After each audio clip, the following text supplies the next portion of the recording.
Laughter echoed through the ballroom as the chair splintered beneath her. Crystal squeezed her eyes shut, wishing the marble floor would swallow her. Then the room fell deadly silent. A shadow loomed, and powerful arms lifted her effortlessly. "You're too heavy," a dark voice growled. "No, she is perfectly mine." Music from a string quartet drifted through the grand ballroom of the Pierre Hotel, masking the ruthless whispers of New York's elite. Crystal Martin stood near the grand floral centerpiece, clutching a flute of champagne like a shield. As the senior art appraiser for Heritage Auctions, she belonged in this room intellectually, yet physically, she always felt like a trespasser. Crystal was fat. Not curvy in the acceptable magazine-approved way, but genuinely heavy, taking up space in a world that demanded women shrink themselves. Tonight, however, she had tried to feel beautiful. She wore a custom emerald green velvet gown that hugged her stomach, her hips, and her thick thighs, a daring departure from her usual shapeless black suits.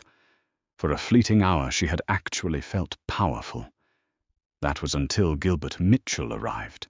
Gilbert was a hedge fund manager whose portfolio was currently bleeding out on Wall Street, though his tailored Tom Ford tuxedo suggested otherwise. He was also Crystal's former fiancé. Their relationship had ended 6 months ago, when Crystal discovered he had been draining her savings to cover his catastrophic market shorts. Worse than the financial ruin was the psychological toll. Gilbert had spent 3 years systematically dismantling her self-esteem, convincing her that no one else would ever love a woman of her size. He approached her now, a predatory smirk playing on his lips, accompanied by a woman who looked like she subsisted entirely on kale water and vindictiveness. "Crystal." Gilbert drawled his voice, carrying just enough volume to attract the attention of the nearby socialites, hedge fund vultures, and gallery owners. "I see you're still indulging.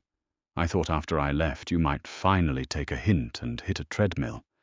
But I suppose emerald velvet is one way to disguise a binge." Crystal's cheeks flushed crimson. The surrounding guests, people whose multi-million-dollar art collections she had personally verified, politely averted their eyes while straining their ears. "Leave me alone, Gilbert," she murmured, turning to walk away. "Don't be rude, Crystal. Have a seat with us." Gilbert insisted, stepping into her path and gesturing toward a delicate antique seating arrangement near the wall. It was a genuine 18th century Louis XVI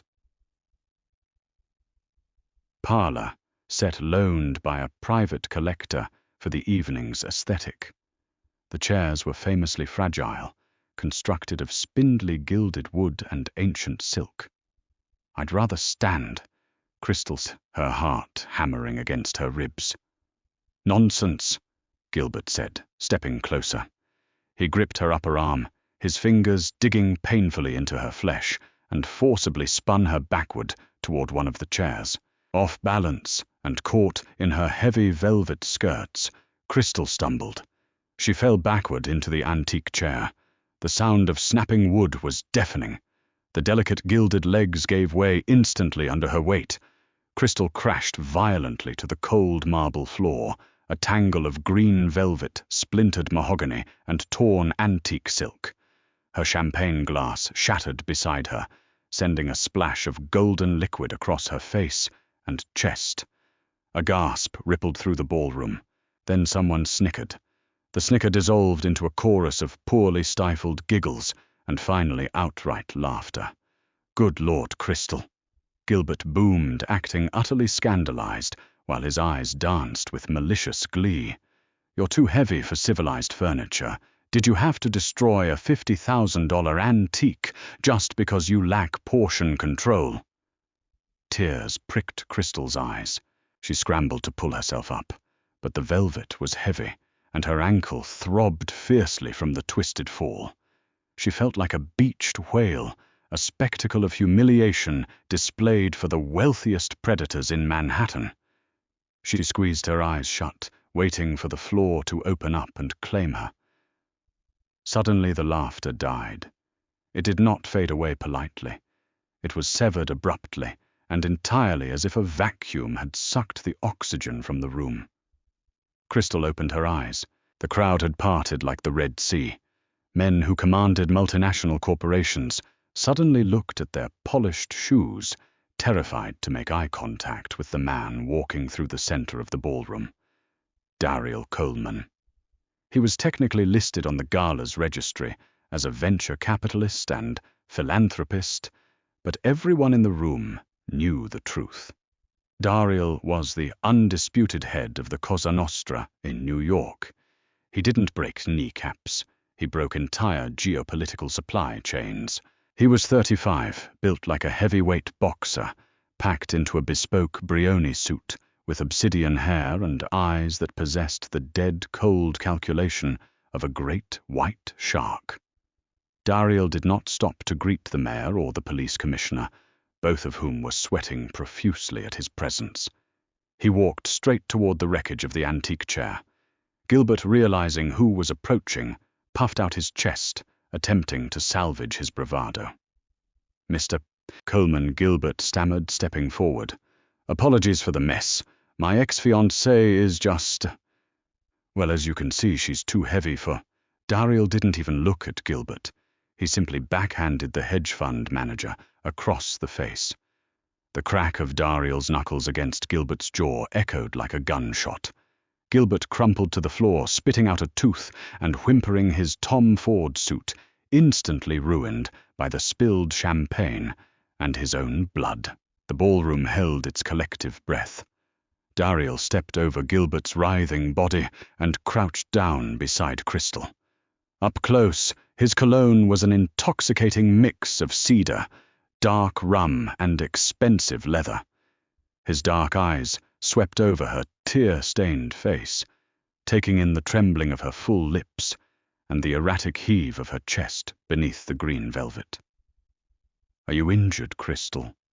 His voice was a low, gravelly baritone that sent an involuntary shiver down her spine. He knew her name. My ankle," she whispered, utterly bewildered. Daryl nodded once. He slipped one massive, corded arm beneath her knees and the other behind her back. With zero hesitation and absolutely no visible strain, he stood, lifting Crystal into his chest as easily as if she weighed nothing at all. Crystal gasped instinctively, wrapping her thick arms around his broad neck. "What are you doing? I'm too heavy," she protested, echoing the poison Gilbert had drilled into her brain. Daryl turned his terrifying gaze to the crowd, his eyes daring a single soul to speak. Then he looked down at the woman in his arms. "You're too heavy," he growled, the sound vibrating against her chest. "No, she is perfectly mine. If any of you ever look at her again, I will gouge out your eyes. If any of you speak her name, I will remove your tongues."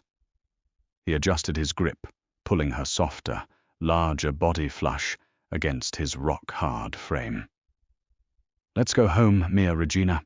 The interior of the armored Maybach was completely soundproof, creating a suffocating bubble of silence as it sped away from the Pierre and navigated the slick, rain-washed streets of Manhattan.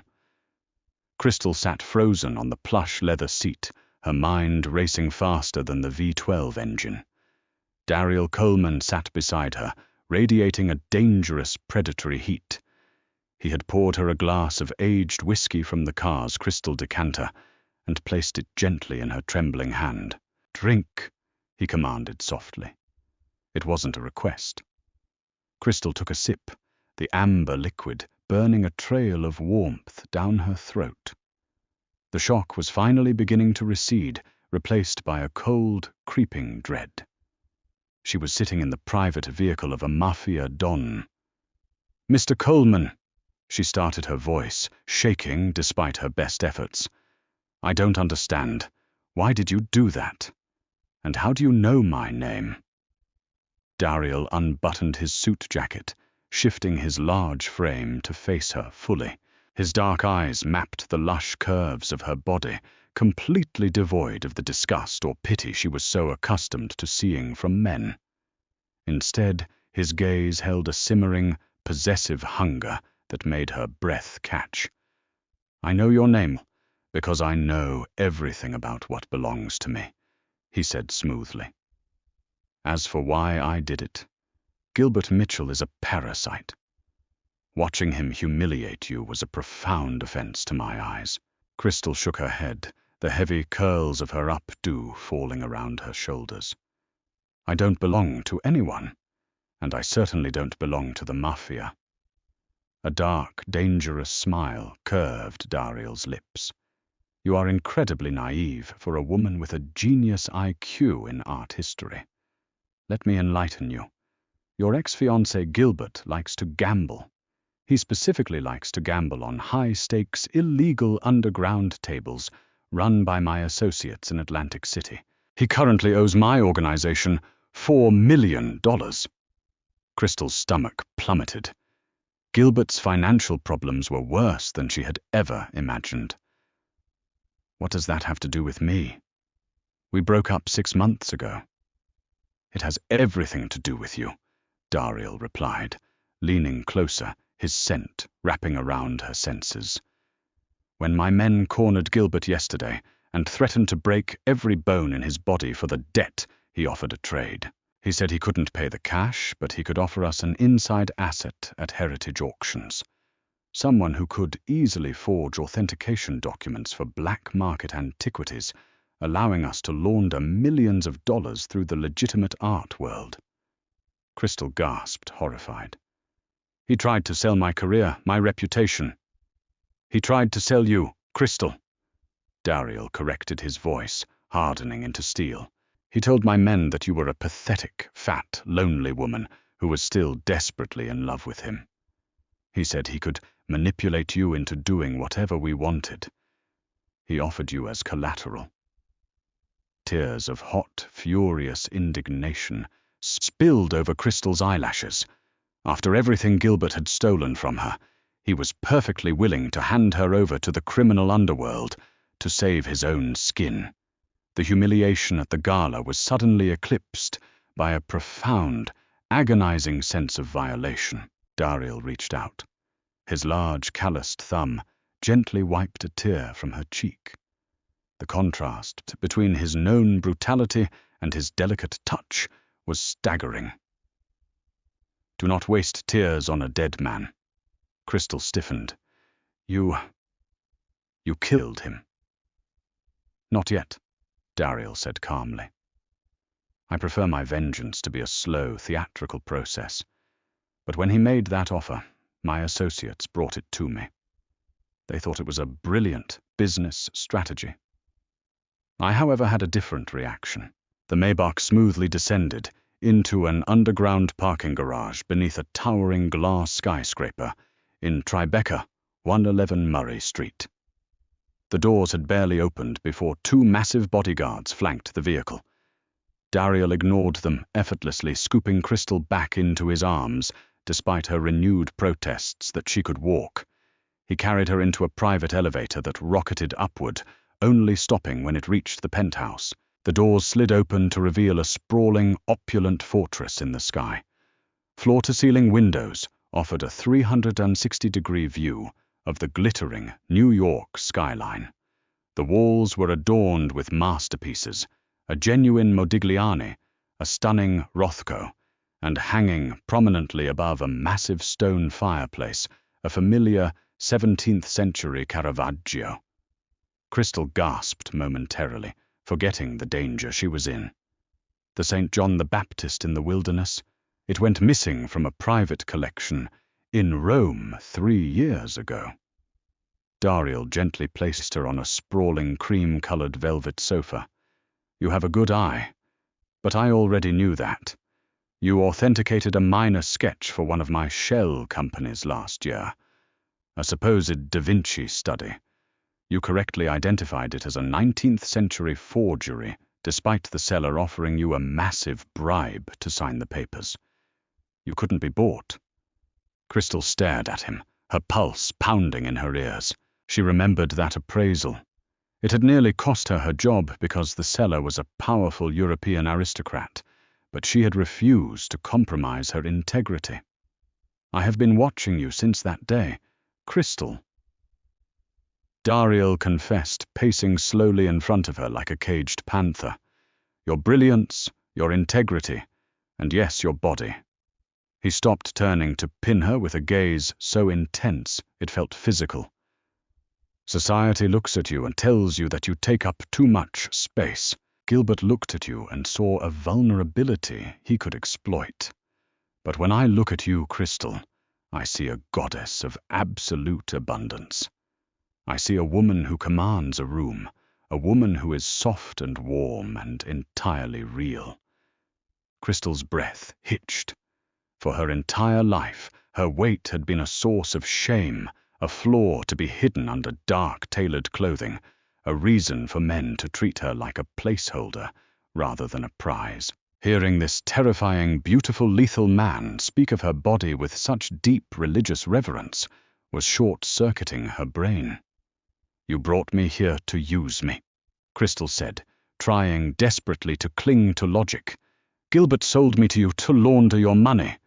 "Gilbert offered you," Dariel corrected his tone, dropping an octave. "I rejected the deal. I do not force women to commit felonies for my financial gain.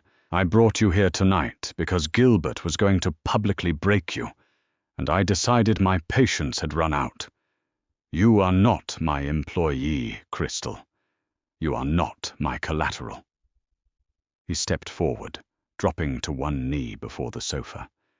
He reached out his massive hands, gently gripping her thick thighs, through the velvet of her dress, sliding upward, until his thumbs rested on her hips. The sheer strength in his grip was intoxicating. "Then what am I?" Crystal whispered, trembling under his touch. "You are under my protection," Dariel declared, pressing a lingering, burning kiss against the soft curve of her knee. "And you are mine." Morning light flooded the expansive Tribeca penthouse, illuminating the dust motes dancing in the quiet air.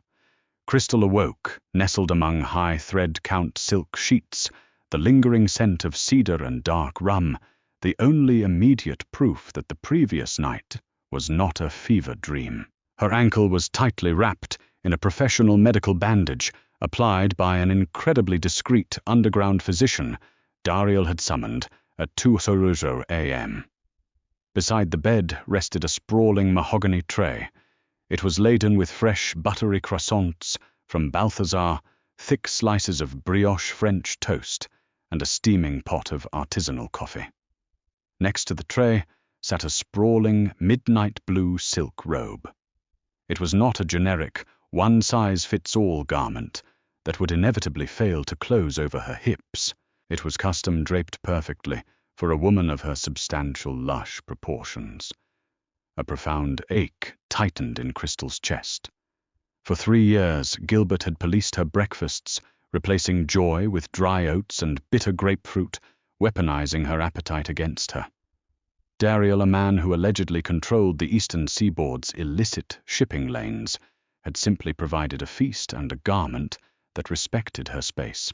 She slipped into the robe, the cool silk gliding over her thick thighs and heavy breasts, and limped towards the master suite's double doors. Voices murmured down the vast hallway. Crystal traced the sound to a sprawling glass-walled office overlooking the Hudson River. Dariel stood by a massive oak desk, his broad shoulders tense beneath a crisp white dress shirt. Beside him stood a lean, weathered man in a sharp grey suit, his underboss, Leo. "He didn't just run, boss," Leo was saying, sliding a manila folder across the desk. "Mitchell panicked. He knew you'd freeze his offshore accounts by sunrise, so he sought federal asylum. He walked straight into the FBI field office at Federal Plaza and requested a meeting with Special Agent Richard Caldwell, the head of the art crime team." Dariel's jaw ticked, his obsidian eyes narrowing into lethal slits. "What did that rat offer them?" "The Caravaggio," Leo replied grimly. Mitchell told Caldwell that the St. John the Baptist in the wilderness, stolen from Rome in 2023, is hanging above your fireplace. Caldwell is moving fast. He's pushing a federal judge for a search warrant as we speak. If they find it here, Dariel, they have you on international trafficking and a massive RICO violation. They'll bury you in ADX Florence. Crystal's breath hitched. She instinctively pressed her back against the cold corridor wall. Gilbert was trying to destroy the only man who had ever stood up for her. "Burn it!" Dariel ordered, his voice devoid of emotion. "Boss, it's a priceless. I don't care if it was painted by the hand of God himself." Dariel snarled, his fist slamming onto the oak desk, rattling the crystal bourbon decanter. "I am not spending my life in a cage because of a hedge fund parasite. Cut it from the frame and incinerate it in the private furnace. Now." "No." The word tore from Crystal's throat before she could stop herself. Both men snapped their attention to the doorway. Crystal stood trembling, but resolute, pulling the midnight blue silk tightly around her stomach. Dariel's terrifying demeanor softened instantly. He crossed the room in 3 long strides, his large hands gently gripping her shoulders. "Crystal, you should be resting. This is not your burden. You can't burn a Caravaggio," she breathed, looking up into his dark, storm-filled eyes. "It's a masterwork. It's human history." "My freedom is worth more than canvas, Mia Regina," he said softly, brushing a stray curl from her cheek. "Mitchell set a trap. I will not be caught in it." Crystal shook her head, her brilliant mind already racing through catalogues, provenance records, and historical anomalies she had memorized over a decade at heritage auctions. She pushed past Dariel, limping heavily into the main living room. She stood before the massive stone fireplace, staring up at the breathtaking chiaroscuro of the saint bathed in shadow and light. "Bring me a step stool," Crystal commanded, entirely forgetting she was issuing orders to heavily armed mobsters.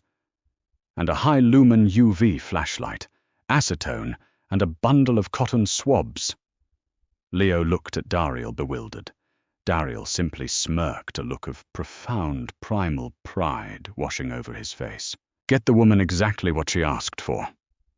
10 minutes later, Crystal was perched precariously on a velvet ottoman inches from the canvas. Dariel stood directly behind her, his massive hands resting firmly on her wide hips, ready to catch her if her injured ankle buckled. His heat radiated into her, anchoring her, validating her weight and her presence. She clicked on the UV light, bathing the dark corners of the painting in a sickly purple glow. She applied a single drop of acetone to a cotton swab and gently, meticulously rubbed the bottom right corner of the canvas, just beneath the heavy mahogany frame. "Gilbert is an idiot," Crystal whispered, a fierce smile touching her lips. "He doesn't know art. He only knows money." "Explain," Dariel murmured, his lips brushing the shell of her ear, sending a cascade of shivers down her spine. Caravaggio used a very specific ground layer, a mixture of oil and fine sand, to create his textures. Crystal explained, her voice steadying as she fell into her element. "This painting lacks the quartz reflection under UV light. Furthermore," she rubbed away a tiny layer of 19th century varnish.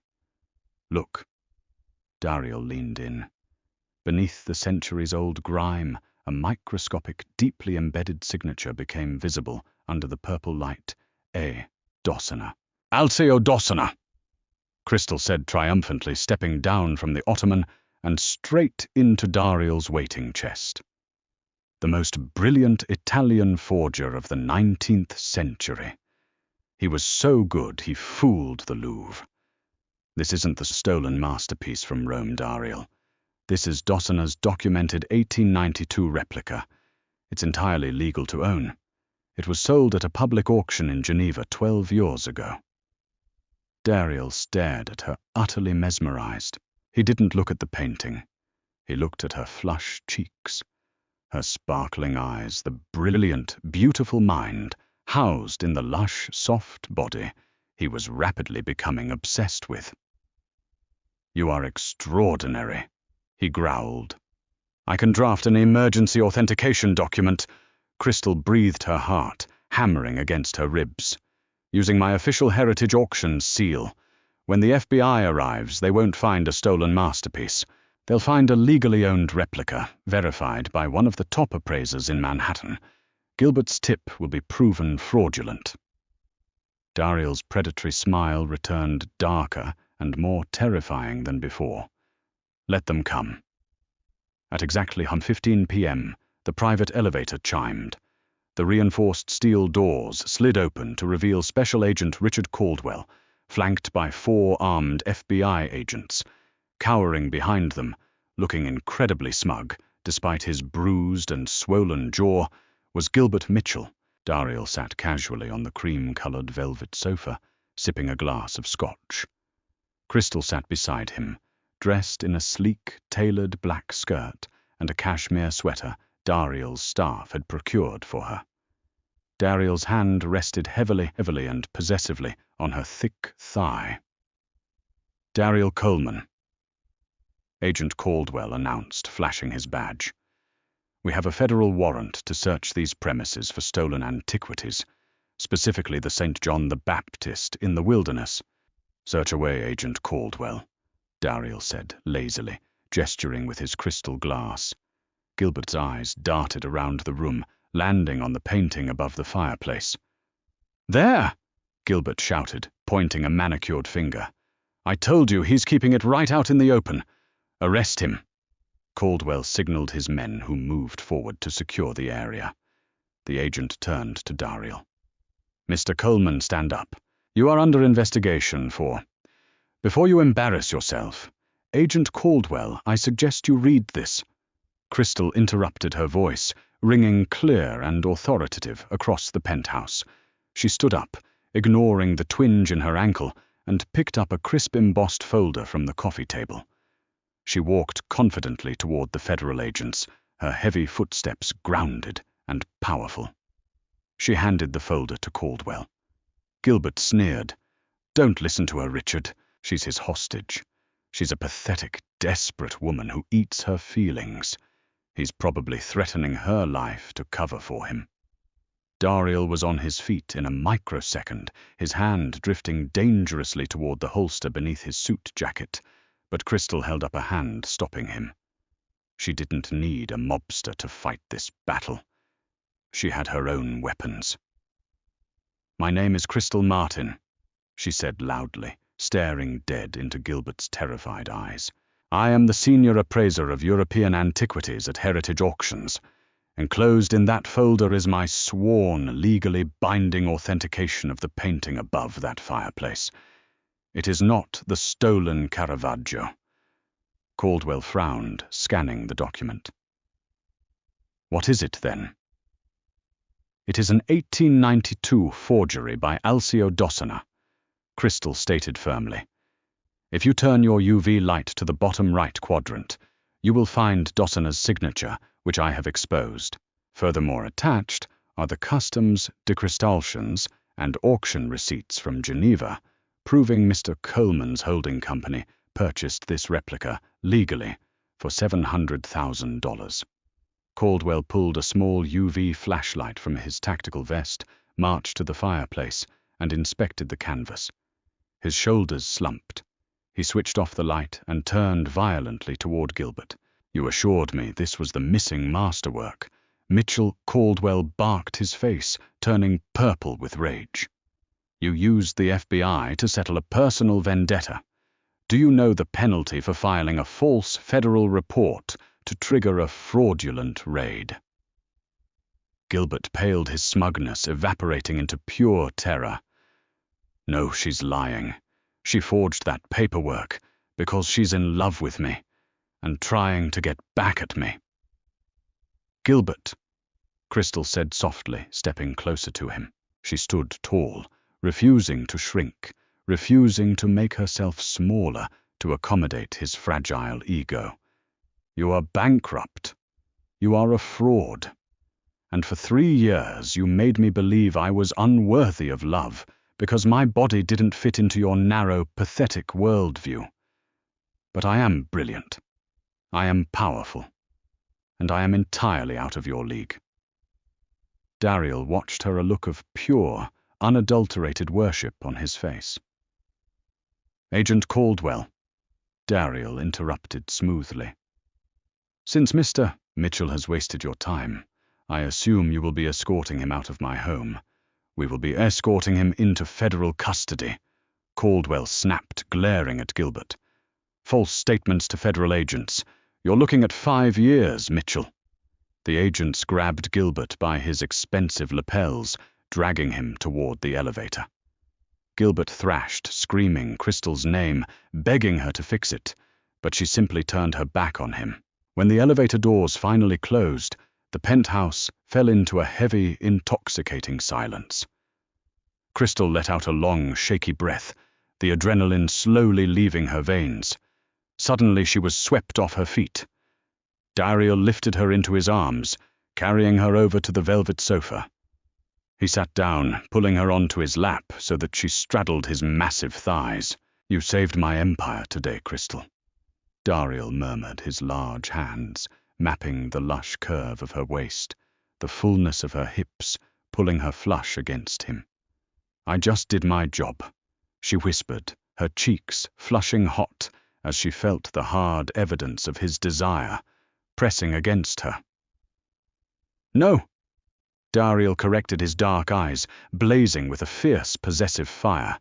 You claimed your power, and you claimed me. He buried his face in the crook of her neck, inhaling her sweet scent. I am a dangerous man, Crystal.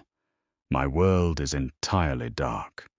But you are my light. You are absolute perfection. Every soft curve, every brilliant thought. I don't just want to protect you. I want to build a kingdom at your feet. Crystal looked down at the man who commanded the city's underbelly, completely surrendering to the heavy, beautiful truth of her own worth. She threaded her fingers through his dark hair, a soft, confident smile spreading across her lips.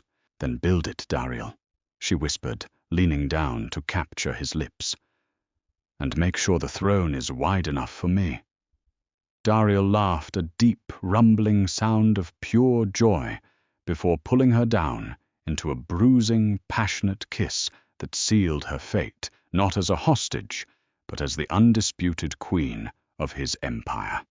If you loved this story of Crystal, reclaiming her power and finding a man who worships every curve, hit that like button. Don't forget to share this video with anyone who needs a reminder of their worth, and subscribe to our channel for more dramatic, heart-pounding romance stories every single week. Tell us